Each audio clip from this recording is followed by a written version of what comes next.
दरम्यान नवनीत राणा यांनी एक सेल्फी व्हिडिओ घेतलाय आणि त्यावेळेला त्यांनी बातचीत केलेली दिसतेय मुख्यमंत्र्यांशी आणि उपमुख्यमंत्र्यांशी.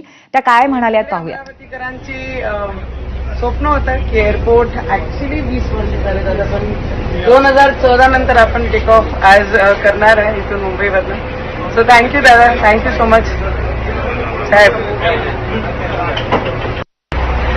कमिंग टू अमरावती एअरपोर्ट आणि दादाच्या हातून आज इनॉग्रेशन आपण करत आहे एअरपोर्टचं. आणि सगळे अमरावतीकरांची स्वप्न होतं की एअरपोर्ट ऍक्च्युली 20 वर्ष झाले दादा, पण 2014 नंतर आपण टेक ऑफ आज करणार आहे इथून मुंबईवरनं. सो थँक्यू दादा, थँक्यू सो मच साहेब.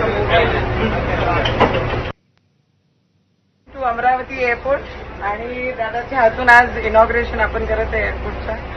आणि सगळे अमरावतीकरांची स्वप्न होतं की एअरपोर्ट ऍक्च्युली 20 वर्ष झाले दादा, पण 2014 नंतर आपण टेक ऑफ आज करणार आहे इथून मुंबईवरनं. सो थँक्यू दादा, थँक्यू सो मच. तर अमरावती विमानतळाच्या उद्घाटनासाठी मुख्यमंत्री आज अमरावती दौऱ्यावरती आहेत. मुख्यमंत्री झाल्यानंतर देवेंद्र फडणवीस